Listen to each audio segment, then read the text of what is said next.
the conforming bank or either negotiating bank. I will explain it later. But the first step is that the seller and the buyer establish a contract, a sale contract.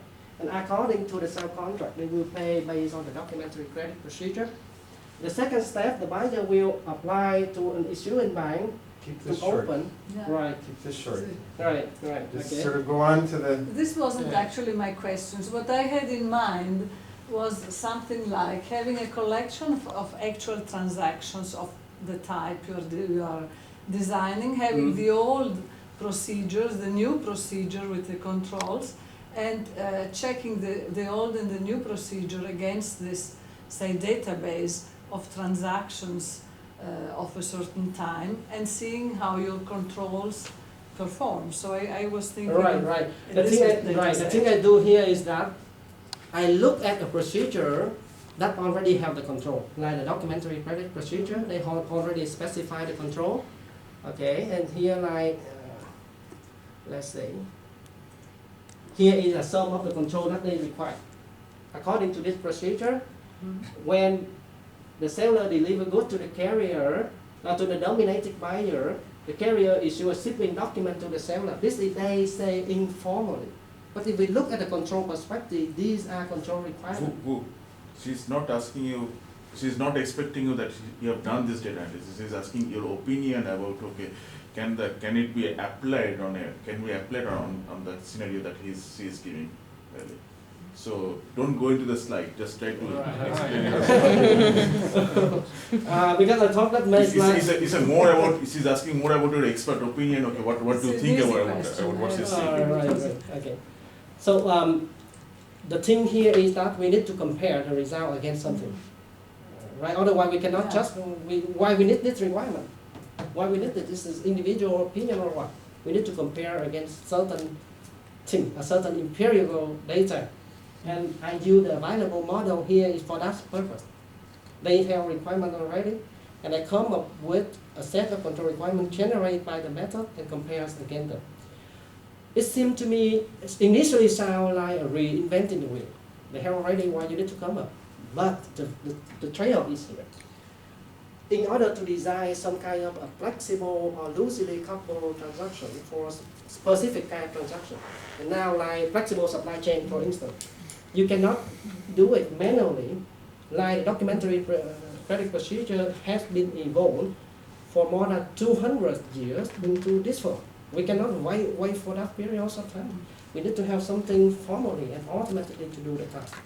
So we use that one to validate. However, the possible application may be to loosely couple inter-organizational control system for specific transaction. This kind of thing, manually verification is not possible or infeasible. I'm going to make a little friendly addendum to what he just said. That one of the things we're thinking, in this work he's emphasized the fraud aspect. There's another aspect involving procedures about corruption. So fraud is sort of what the clients of the procedures do, and corruption is sort of what the clerks can do. But both of them are problems. And what the idea we're playing with for the future, not in this research, but for the future, is there's quite an active emerging literature in multi-agent systems, multi-agent simulations. So simulating the influence of one or the other. And there's some very interesting examples out there, for instance, on the way societies decide to segregate, how ethnic groups segregate and so forth. And we're thinking of using that because it's very hard to get information like corruption, by definition, is secretive.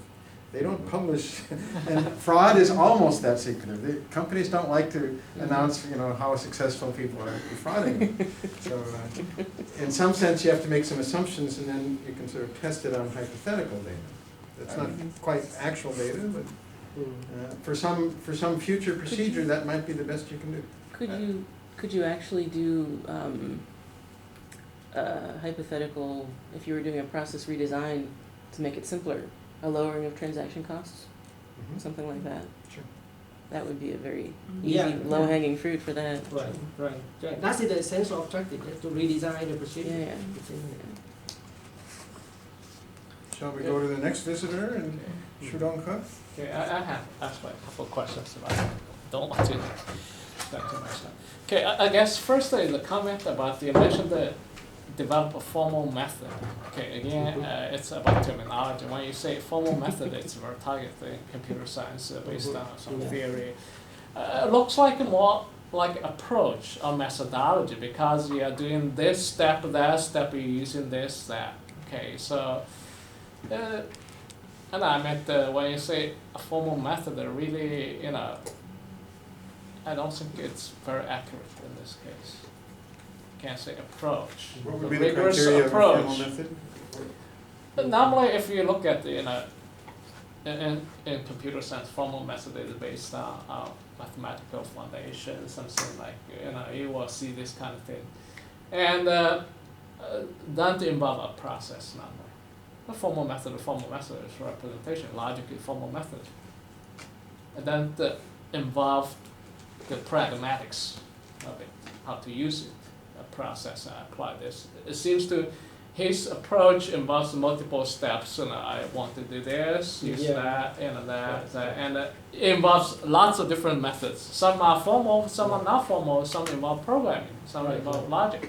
Yeah, I think maybe in the presentation, I try to take out all of the notation or the mathematical background as you just said. No, that's fine. It involves some formal method, but the overall is a process, approach, I would say. Involves not just a method, or you can't call it methodology.